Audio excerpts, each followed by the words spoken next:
mild. Tsaka kung may lagnat man, parang sinat-sinat lang. Okay? So, inuulit ko Number 1, allergy, walang lagnat. At pangmatagalan, anti-allergy. Okay? Pangalawa, sipon, pwedeng may konting lagnat, konting body pains, pero masarap pa pakiramdam mo. Tumutulo yung sipon, dapat light color lang, parang malauhog lang.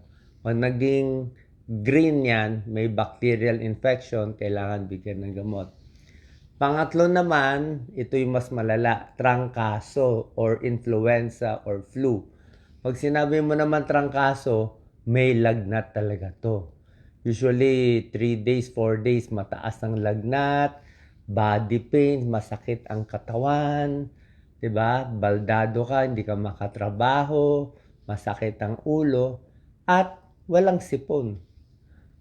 Flu siya Kadalasan wala siyang sipon. Meron iban baka nahaluan ng sipon. Pero basically, basta trangkaso or flu, mataas yung lagnat. Okay? Body pains. Baldado ka, hindi ka makatrabaho, nandiyan ka lang sa bahay, nanghihina ka. Flu yon. Ngayon, ang issue natin dito sa flu, kailangan ba ng antibiotic or hindi? Okay? Kung babasahin mo ang libro, syempre sasabihin, huwag mag-antibiotic kasi kung mag-antibiotic, pwede magkaroon ng resistance. Ibig sabihin, karamihan naman ng flu ay dahil sa virus. So, no need ang antibiotic. Pero in practice, depende rin kasi, let's say, yung trangkaso mo matagal na. Let's say, yung trangkaso mo may kasamang tonsillitis.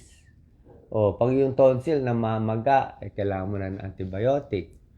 Baka mamaya yung ubo mo, 'di ba? May kasamang ubo ang trangkaso. Tingnan mo rin yung plema.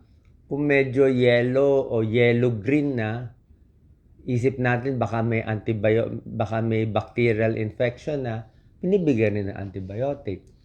Isa pa kung matanda, elderly, 'di ba? May mga sakit. Takot tayo na baka lumala yung trangkaso niya, yung flu, baka maging pulmonya pa o ano pa mangyari. Minsan binibigyan na rin natin. So, depende pa rin yan. So, sana po sa short video na to napaliwanag ko ano difference ng allergy, sipon, at trangkaso. Trangkaso dapat 1 week lang yan. So, kailan kayo magpapatingin sa doktor? Siyempre, kung talagang hirap na huminga, ibang usapan na yun. Pag nakita mo yung leeg, galit na yung mga litid dito, di ba? So, ibang usapan na yun. Kung 1 week na yung lagnat, actually, mga 4 days, 5 days yung lagnat, kailangan magpa-check na tayo. Mataas ang fever, di ba? Masama pakiramdam. Makita mo yung hirap na hirap yung bata o matanda na may sakit. Pag nakita mo, lagi na siyang hirap na hirap, pa-check na natin sa doktor. Usong-uso sakit ngayon. Sana po nakatulong tong video para po sa inyo. God bless po palagi. Thank you.